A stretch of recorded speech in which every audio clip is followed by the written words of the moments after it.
আসসালামু আলাইকুম।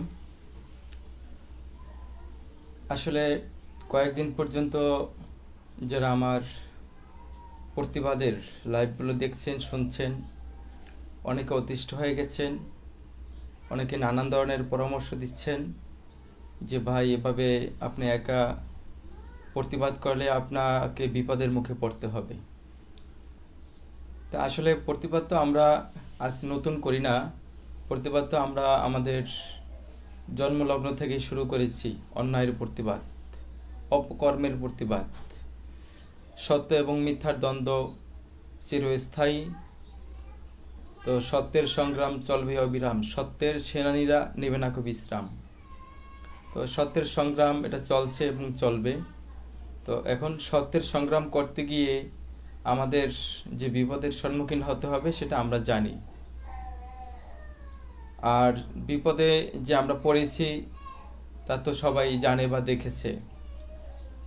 তো বিষয়টি হচ্ছে যে যারা আমরা 2018 সাল থেকে বা তারও আগে যারা আমরা আন্দোলন করেছি, সংগ্রাম করেছি, আমরা স্বৈরাচারী হাসিনার বিরুদ্ধে সংগ্রাম করতে গিয়ে আমাদের জেল, জুলুম, নির্যাতন, অত্যাচার, বিভিন্ন ধরনের নির্যাতনের শিকার হতে হয়েছে। এমনকি রাতের পর রাত, দিনের পর দিন আমরা বাড়িতে গড়ে থাকতে পারিনি। এমন রাত এমন আছে যে কয়েক মাস পর্যন্ত বাসায় রাত্রে ঘুমাতেও পারিনি। বিশেষ করে একটি ঘটনা, কেরানীগঞ্জে এক ভাইয়ের বাসায় গিয়েছিলাম। 7 দিন পর্যন্ত রাত্রে ঘুমাতে পারিনি, তখন হামলা হয়েছিল।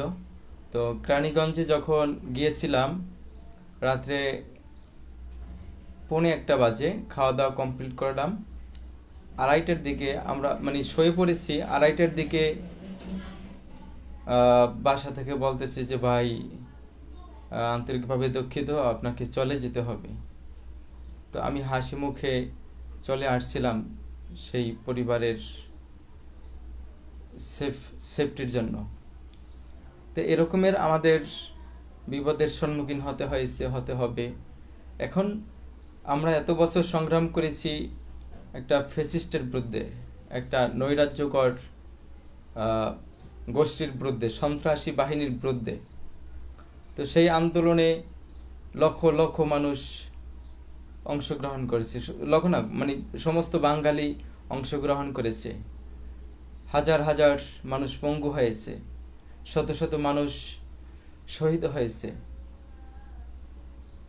বাড়িঘর হারাতে হয়েছে অনেক রাজনৈতিক সংগঠনের নেতাকর্মীদেরকে। তো এভাবে আমাদের সব কিছুই হারাতে হয়েছে একটা ফ্যাসিস্ট বা একটা স্বৈরতান্ত্রিক গোষ্ঠীর বিরুদ্ধে সংগ্রাম করতে গিয়ে।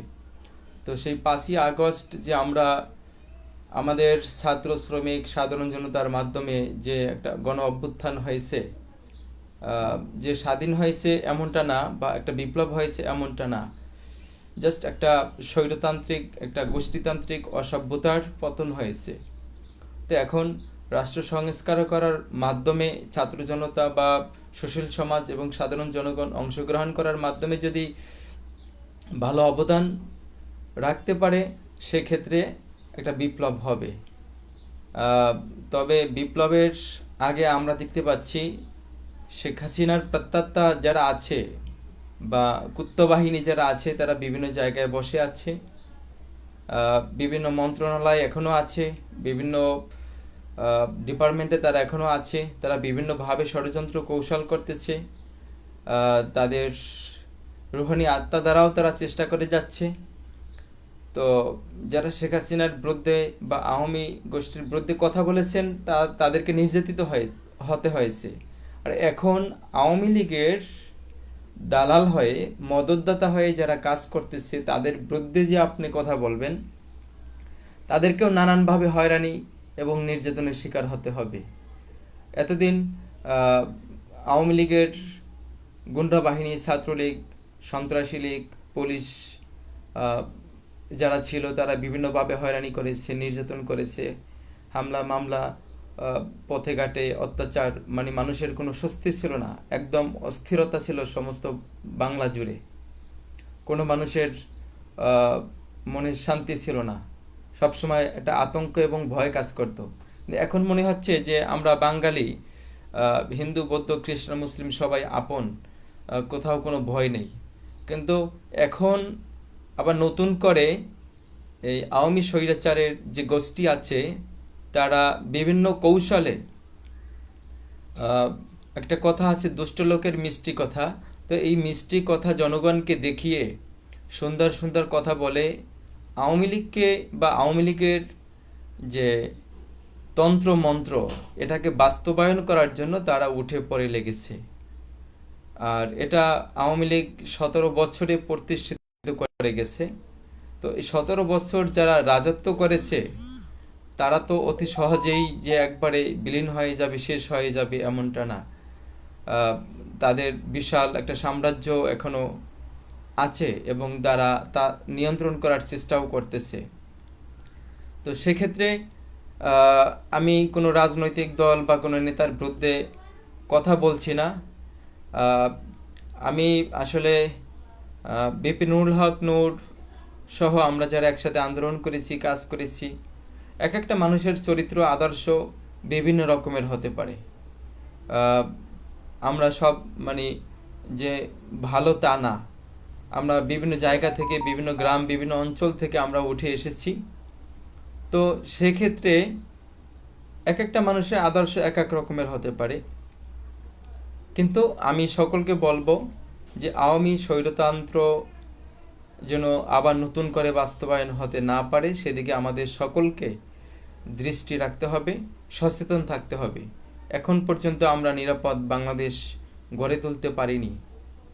তো নিরাপদ এবং নিরাপদ যতদিন আমরা বাংলাদেশকে করতে না পারবো, যতদিন পর্যন্ত আমরা একটা আদর্শিক সরকারি ব্যবস্থা গড়ে তুলতে না পারবো, ততদিন পর্যন্ত আমরা নিরাপদ না।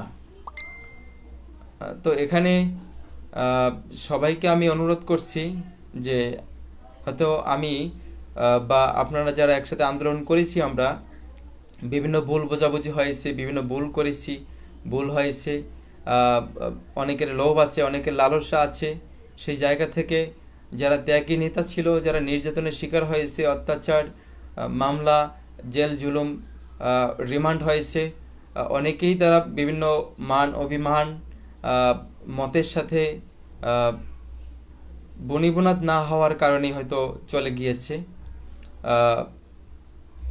অনেকে নীতি নৈতিকতার জায়গা থেকে চলে এসেছে। অনেকে প্রশ্ন করেছেন গতকালকে এবং গত কয়েকদিন পর্যন্ত অনেকে প্রশ্ন করতেছেন যে আগে আপনারা কেন প্রতিবাদ করেন না। আসলে আগেও আমরা প্রতিবাদ করেছি, তবে তখন আমরা অতটা প্রয়োজন বোধ করিনি, কারণ তখন আমাদের একটাই চিন্তা ছিল যে স্বৈরতান্ত্রিক ফ্যাসিস্ট হাসিনাকে কিভাবে আমরা দূর করব, পদত্যাগ করব। এই সেই প্রচেষ্টাটাই আমাদের সকলের ছিল।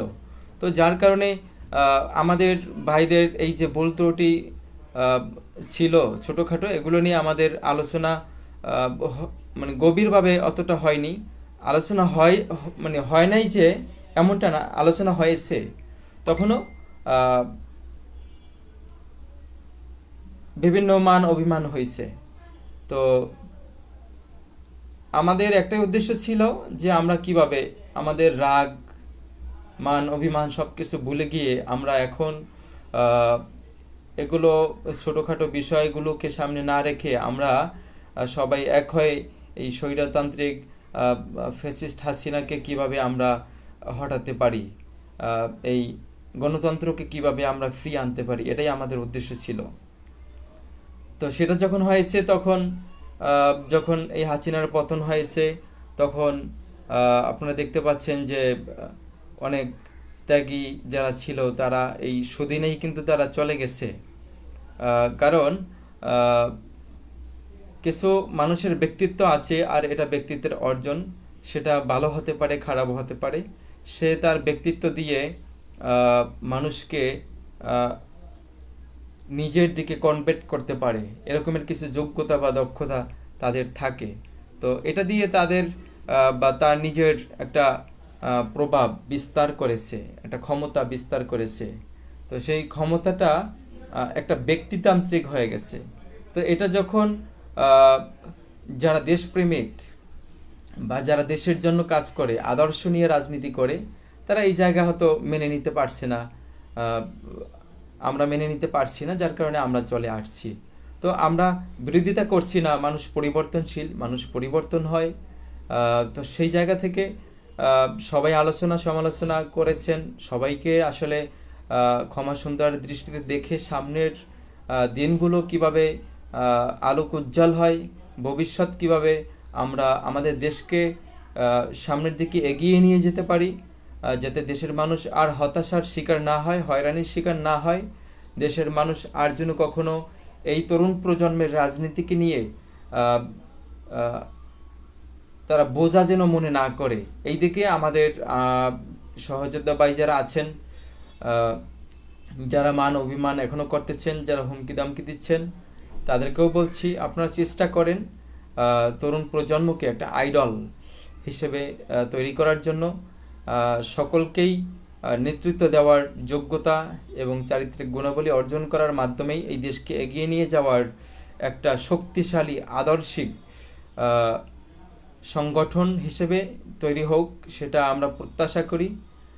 আমরা চাই যত আলোচনা হবে, যত সমালোচনা হবে, তত আমাদের ভুল ত্রুটি সংশোধনের রাস্তা হবে। আলোচনা সমালোচনা না থাকলে বোঝা যাবে না কার কতটুকু দোষ আছে, কার কতটুকু ত্রুটি আছে। তো 17 বছর দেখেছেন সংসদে কোনো আলোচনা সমালোচনা ছিল না, শুধু একটা গোষ্ঠী সেখানে ছিল।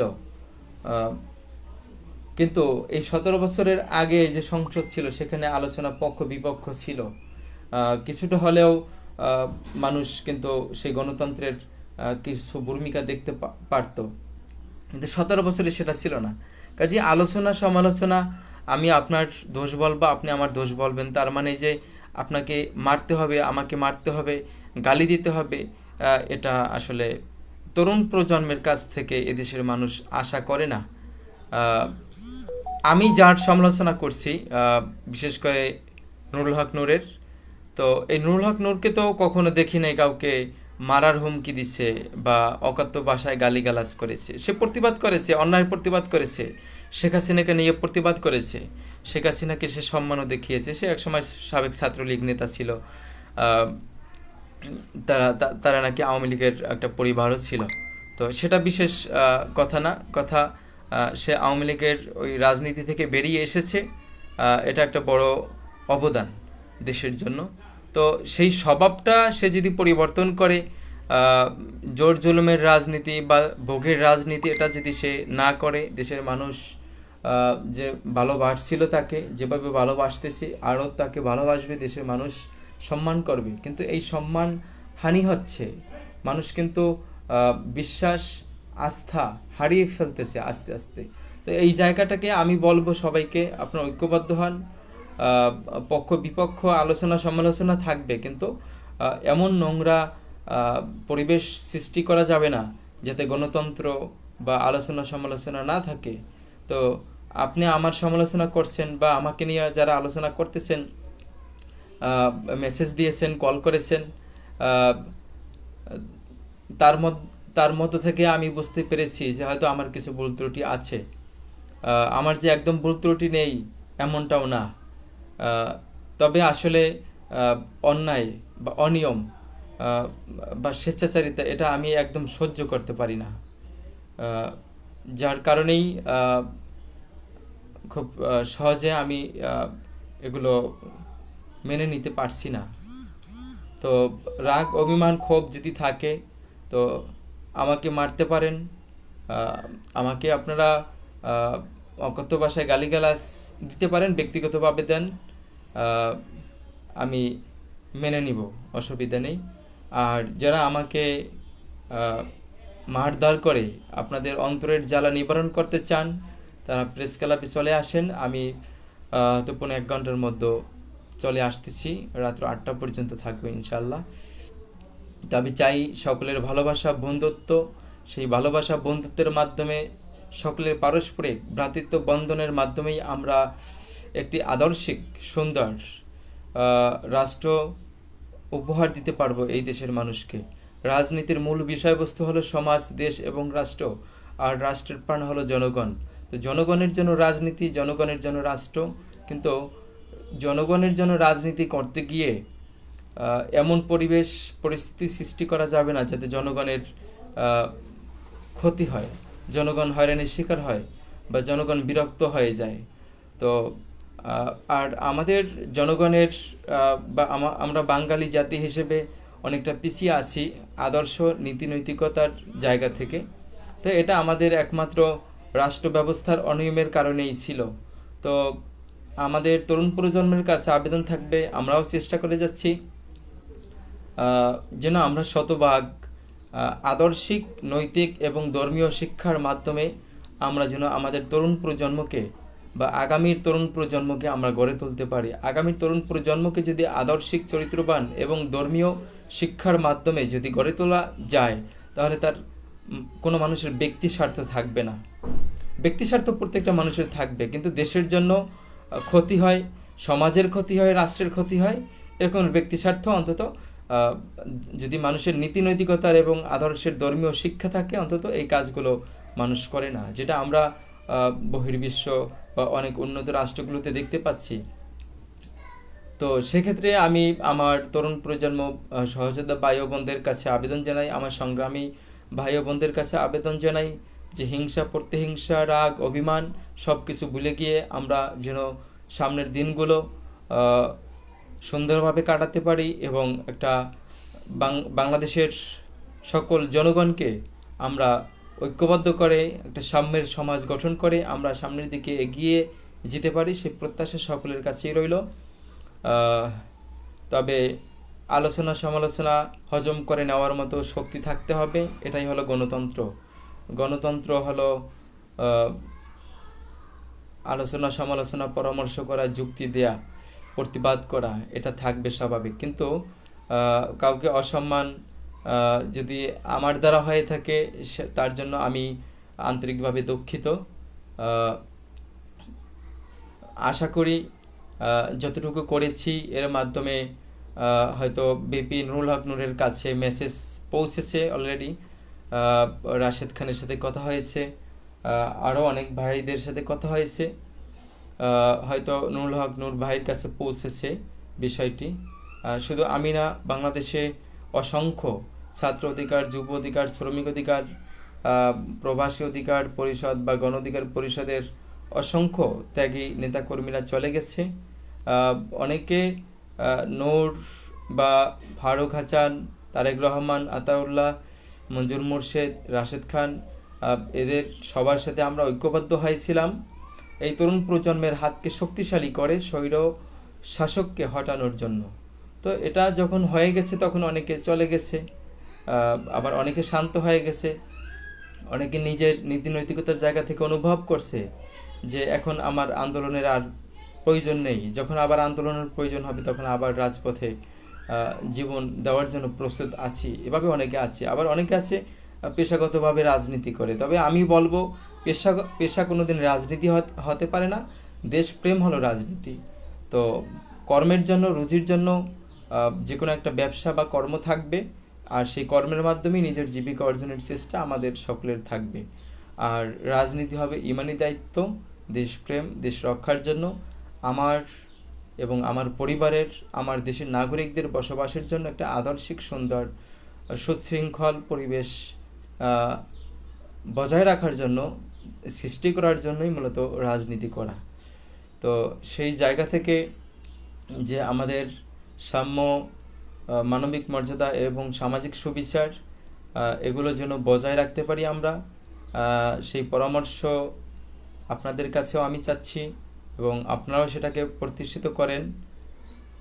আশা করি সকল ভাদ বিবাদ ভুলে গিয়ে সামনের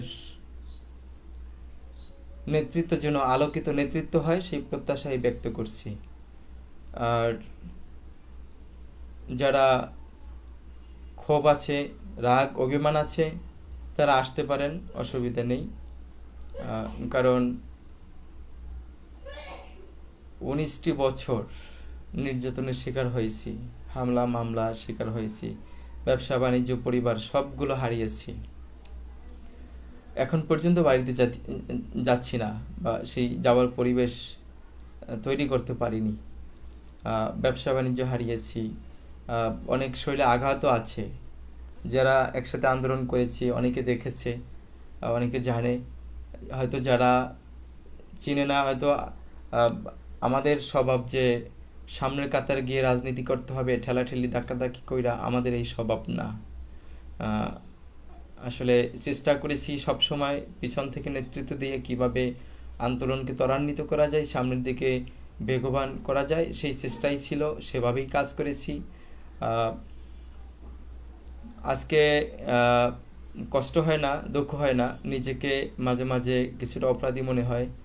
আহ, অনেক কর্মী বাহিনী যাদেরকে রাজনৈতিক বিভিন্ন পাঠশালা এবং প্রশিক্ষণের মাধ্যমে আহ, এগিয়ে নিয়েছিলাম, অনেকে তারাও আজকে অন্ধত্ব হয়ে আহ, আমার বিরুদ্ধে আহ, পদক্ষেপ নিছে। আলোচনা সমালোচনা করতে পারে, এটা স্বাভাবিক। আমি ব্যক্তিগতভাবে একটা মানুষ, সেক্ষেত্রে আমি ভুল করব, এটাই স্বাভাবিক। আর ভুলগুলো আমার ছোট বড় ভাই ব্রাদার আত্মীয় স্বজন অভিভাবক বৃন্দ যারা আছে সবাই দরিয়ে দিবে। কিন্তু তার মানে এই না যে আসলে আওয়ামী লীগের মতো, গুন্ডা লীগের মতো, বা সেই হায়নাদার পুলিশ যে লীগ ছিল তাদের মতো আচরণ হয়ে যাবে, এটা আমরা কখনো আশা করি না।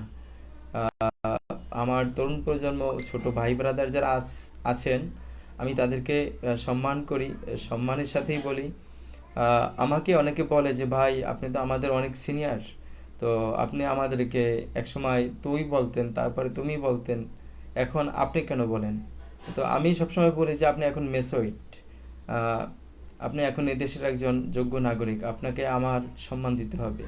অনেকে বলে স্যার আপনি তো আমাকে পড়িয়েছেন, তো আপনি কেন আমাকে আপনি বলছেন? আমি বলছি আহ, দেখো তুমি এখন ইন্টার পাস করেছো, কমপ্লিট করেছো, তুমি এখন ভার্সিটিতে পড়ো বা অনার্স করতেছো, তুমি এখন সম্মানের যোগ্য। তো আমরা দেখেছি যে পঞ্চম শ্রেণী, ষষ্ঠ, সপ্তম শ্রেণীর, অষ্টম শ্রেণীর পাঠ্য তালিকায় আছে তুমি প্রশ্ন বুঝেছো কি বা তুমি করো। আর ভার্সিটি লেভেলে যে আমরা বই পুস্তক পড়েছি, পাঠ্য তালিকা আছে এটি করুন বা এটি লিখুন। তো এভাবে সম্মান দেওয়া হয়, এটা সম্মান আমাদেরকে শেখানো হয়েছে। তো যারা একাডেমিক শিক্ষা অর্জন করে, আদর্শ নীতি নৈতিকতার শিক্ষার জায়গা থেকে বেড়ে উঠেছে, তারা পদ পদবীর আশা, তাদের লোভ লালসা নেই, তারা কখনো নিজেকে অভাববোধ মনে করে না, কখনো কারো কাছে নিজেকে প্রেজেন্টেশন করে না। তারা অন্যের প্রতিবাদ করে, নিজেকে ছোট হতে হলেও, অসম্মানী হতে হলেও সে সবসময় প্রতিবাদই করে। একজন শিক্ষক যখন ছাত্রকে পড়ায় বা শাসন করে, তখন ছাত্র কিন্তু গালি দেয়। অনেক বকাটে ছাত্র আছে যারা শিক্ষককে মারতে পর্যন্ত যায়, এভাবে অনেক ছাত্র আছে, তারা বুঝে না। তো শিক্ষক কিন্তু কখনো ক্ষোভ হয় না বা রাগ করে না, হয়তো সাময়িক রাগের দৃষ্টিতে তাকে বারণ করে, তাকে নিষেধ করে, তাকে বোঝাবার চেষ্টা করে, বাট শিক্ষক কিন্তু কখনো ওই ছাত্রের কাছ থেকে মুখ ফিরিয়ে নেয় না। কারণ শিক্ষক তো চাচ্ছে তাকে মানুষ হিসেবে তৈরি করার জন্য।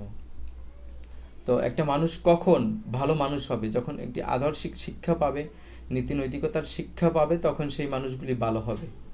তো এই জায়গাগুলি আমাদের রাজনীতিতেও প্র্যাকটিস করা উচিত, কারণ এখন তরুণ প্রজন্ম যারা রাজনীতিতে আসছে তারা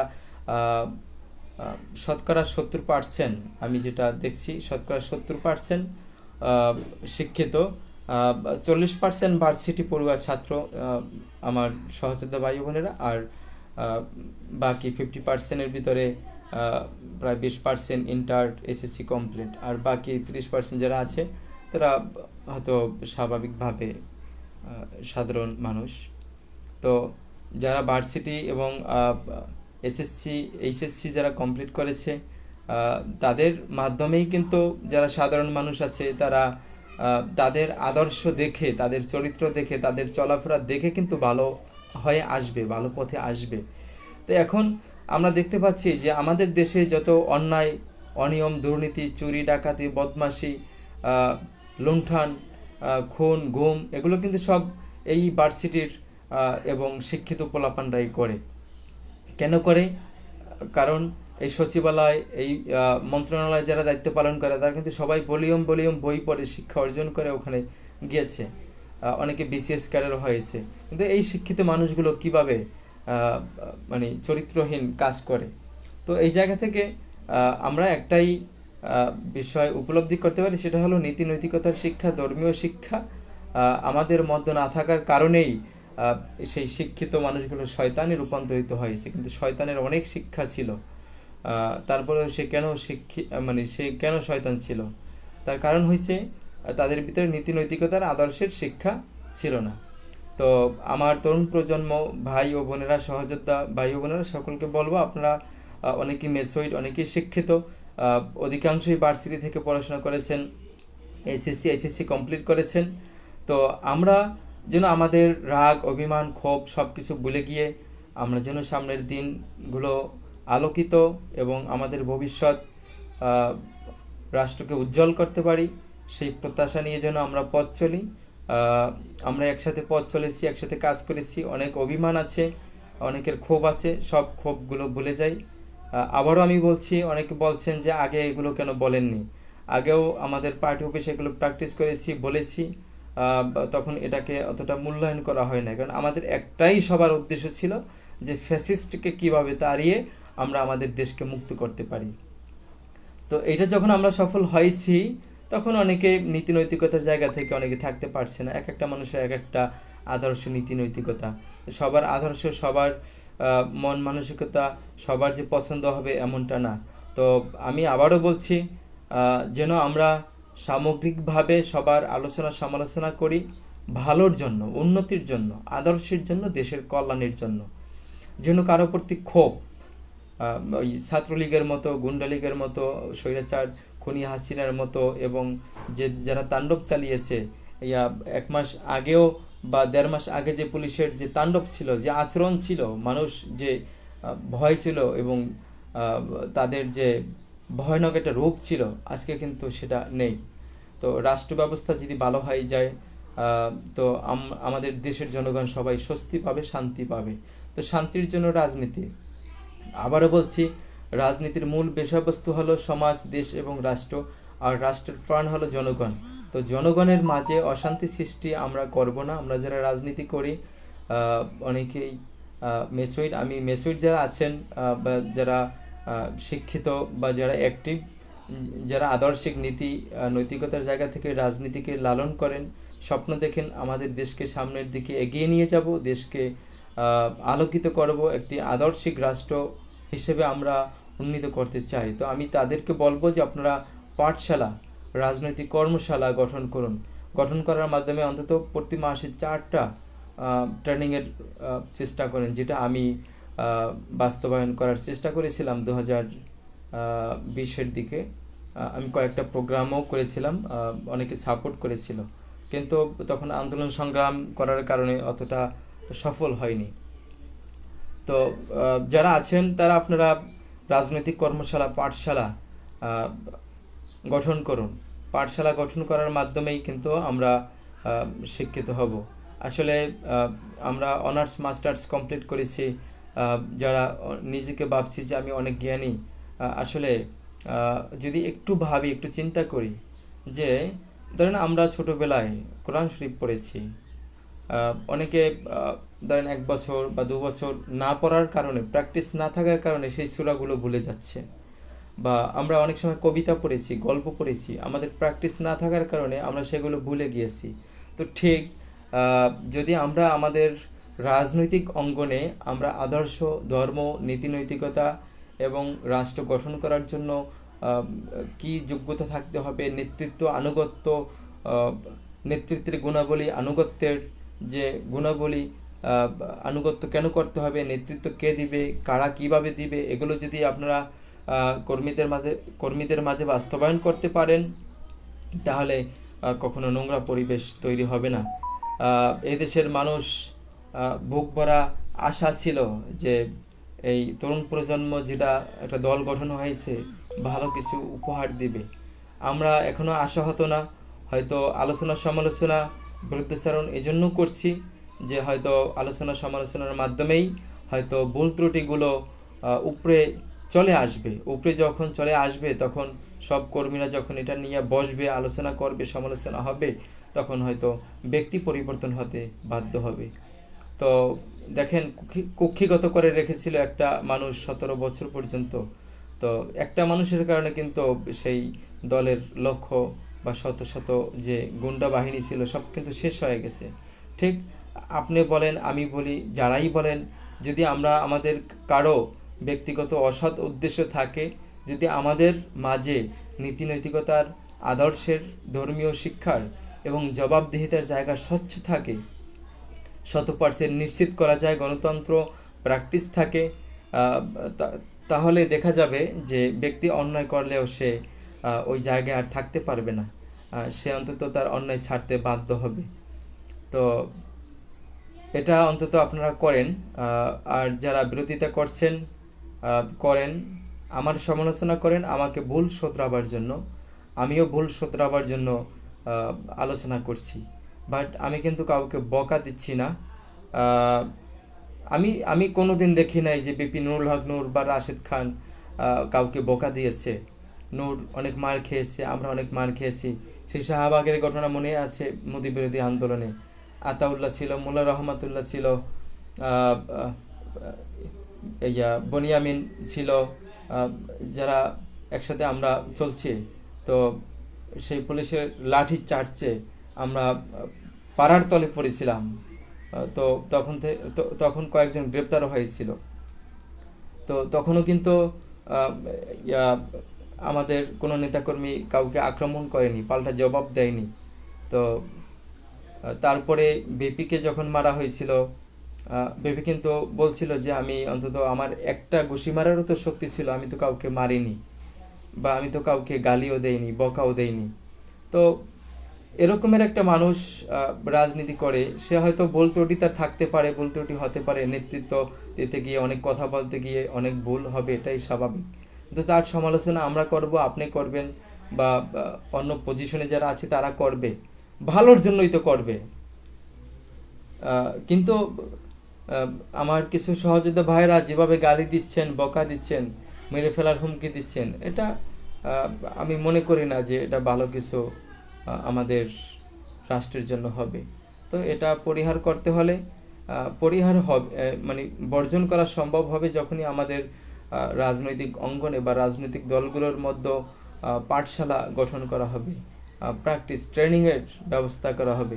প্রত্যেকটা কর্মীকে যখন বাধ্যতামূলক একটা দলের গঠনতন্ত্র, স্ট্রাকচার এবং কিছু নীতি নৈতিকতার শিক্ষা এবং ধর্মীয় যে শিক্ষা থাকবে, হিন্দুদের জন্য হিন্দু শিক্ষা, মুসলিমদের জন্য মুসলিম শিক্ষা, বৌদ্ধ খ্রিস্টানদের জন্য তাদের ধর্মীয় শিক্ষা যখন প্র্যাকটিস থাকবে, তখন কোনো মানুষ আর কারো প্রতিহিংসা অন্তত করতে পারবে না। ভুল ত্রুটি হলেও সবাই স্বীকার করবে যে হ্যাঁ, এটা আমার ভুল হয়েছে। সবাই মিলে তাকে বলবে যে ভাই, এটা আপনার ভুল হয়েছে। সেও স্বীকার করবে যে হ্যাঁ, এটা আমার ভুল হয়েছে। কারণ নীতি নৈতিকতার জায়গা থেকে যারা কাজ করে তারা সবসময় স্বীকারই করে যে হ্যাঁ, এটা আমার ভুল হয়েছে। বিপিকেও অনেক সময় আমি শুনেছি, নূর অনেক সময় বলছে যে হ্যাঁ ভাই, এটা আমার ঠিক হয়নি। রাশেদও বলেছে যে এগুলো ঠিক হয়নি, এগুলো আমাদের পরিহার করতে হবে। তো কঠোরপন্থী কিছু লোক থাকবে, স্বাভাবিক, এদের কারণেই সমাজে অশান্তি সৃষ্টি হয়, দলে ফাটল হয়। দলে ফাটল হয়েছে, সেটা হয়তো কোনো এক সময় আবার এক হতে পারে। তো আশা করি সবাই নীতি নৈতিকতার জায়গা থেকে আদর্শিক একটা প্রজন্ম যেন তৈরি হয়ে দেশকে রক্ষা করতে পারে, সে প্রত্যাশা সকলের কাছেই রাখছি। আসসালামু আলাইকুম। যারা আছেন প্রেস ক্লাবে চলে আসতে পারেন, আমি আছি রাত্র 8টা পর্যন্ত। সেখানে একটি প্রোগ্রাম আছে, সেই প্রোগ্রামে আমি অংশগ্রহণ করতে যাচ্ছি এখন। আশা করি দেখা যদি হয় ইনশাল্লাহ একসাথে চা খাবো। আর যদি কেউ মার দিতে চান, অসুবিধা নেই, মারতে পারেন। তবে মেরে ফেললে একদম মেরে ফেলেন, অন্তত মানে শেষ করে দিয়েন, তাহলে একবারে ঝামেলা শেষ। ঠিক আছে? তো যাই হোক, সকলকে আবারও সবার সুস্বাস্থ্য দীর্ঘ আয়ু কামনা করছি। আমরা যেন সবাই আলোয় আলোকিত হতে পারি, শিক্ষা নিয়ে আমাদের দেশকে যেন গড়তে পারি, নীতি নৈতিকতা আদর্শের মাধ্যমে যেন আমরা আমাদের দলের নেতৃত্বের মাধ্যমে আমরা আমাদের দেশের সেই 53 বছরে নির্যাতনের জুলুম হয়রানির শিকার অধিকার বঞ্চিত মানুষের মৌলিক অধিকার যেন আমরা এই তরুণ প্রজন্ম ফিরিয়ে দিতে পারি, সেই প্রত্যাশা আমার সকল সংগ্রামী সহযোদ্ধা ভাই বোনদের কাছে রইল। সকলেই আপ্রাণ চেষ্টা করেন, কারো ব্যক্তি একার চেষ্টা হবে না, এটা সকলের অংশগ্রহণের মাধ্যমেই একটি রাষ্ট্র প্রতিষ্ঠিত হয়। আর যখন সকলের অংশগ্রহণ সম্ভব হয় তখনই কিন্তু সফল হয়। যখন দেখেছেন 5 তারিখ যখন দল বল নির্বিশেষে বিভিন্ন মতাদর্শের মানুষ যখন ঐক্যবদ্ধ হয়েছে, এক হয়ে গিয়েছে, তখন শেখ হাসিনা পালাতে বাধ্য হয়েছে। যখন ঐক্য হয়নি তখন কিন্তু সে একটা গোষ্ঠীকে মেরে ফেলছে। ধরেন বাংলাদেশের জামাত ইসলামের কত মানুষকে মেরে ফেলছে, ফাঁসি দিয়েছে, খুন করেছে, পঙ্গু করে দিয়েছে, হত্যা করে ফেলছে, গুম করে ফেলছে। বিএনপির হাজার হাজার নেতাকর্মীকে তারা জেলখানায় বন্দি করেছে, কত মানুষকে মেরে ফেলেছে, কত ছাত্র জনতাকে মেরে ফেলছে। তো এটাই স্বাভাবিক। জনগণের জন্য, দেশের জন্য, রাষ্ট্রের জন্য যদি রাজনীতি আমরা করি, সেক্ষেত্রে আমাদের ভুল ত্রুটি হবে। সেই ভুল ত্রুটি আমরা ক্ষমা সুন্দর দৃষ্টিতে দেখব সকলের কল্যাণের জন্য। ধরুন একটা সমাজে 50 জন লোক বসবাস করে, 50 জন লোকের মধ্যে যদি একটা লোক খারাপ হয়, তো একটা লোক খারাপ হওয়ার কারণেই কিন্তু ওই বাকি 49 জন লোকের মাঝে অশান্তি সৃষ্টি হয়। তো 49 জন লোককেই চেষ্টা করতে হবে একটা মানুষকে ভালো করার জন্য। তো 49 জন মানুষ 49 জন লোক যদি চেষ্টা করে আন্তরিকভাবে যে একটা মানুষকে ভালো করবই আমরা, নিশ্চিত সে ভালো হতে বাধ্য হবে। কিন্তু শয়তান কখনো ভালো হয় না। তো তার জন্যই কিন্তু বিচারের ব্যবস্থা, পবিত্র কুরআনুল কারিমেও কিন্তু সেই বিচারের ব্যবস্থা আছে। তো আমিও সকলকে বলবো, যেহেতু আমরা মুসলিম, আমরা যেন মুসলিম আমাদের কোরআন প্র্যাকটিস করি, আমরা কোরআন অধ্যয়ন করার মাধ্যমে আমাদের ব্যক্তি জীবন, সামাজিক জীবন, রাজনৈতিক জীবন আমরা গঠন করতে পারি, তাহলে আমরা ধন্য হব। ধন্য বলতে আমি এই দুনিয়ার কোনো ধন্য বলছি না, যেন আমরা কাল কিয়ামতের ময়দানে আল্লাহর কাছে জবাবদিহিতার জায়গাকে স্বচ্ছ রাখতে পারি। যদি আল্লাহ জবাব নেয় কিয়ামতের ময়দানে, হয়তো আমরা কেউই জান্নাতি হতে পারবো না। সেটা ছিল তওবায় বলা আছে যে আমি আল্লাহ যদি কারো বিচার করি, এমন কে আছে যে জান্নাতে যাবে, সূরা তওবায় আছে, আমি বিস্তারিত বলছি না। তো সেক্ষেত্রে যে আল ইয়াউমা আকমালতু লাকুম দীনাকুম ওয়া আতমামতু আলাইকুম নি'মাতি ওয়া রাদিতু লাকুম ইসলাম দীনা, এটা আমাদের নিশ্চিত। ইন্নাদ দীনা ইনদাল্লাহিল ইসলাম, এটাই আমাদের একমাত্র লাস্ট ঠিকানা। তো এই জায়গায় যেন আমরা সরে না যাই। যে জায়গা থেকে রাজনীতি করছেন আলহামদুলিল্লাহ, কিন্তু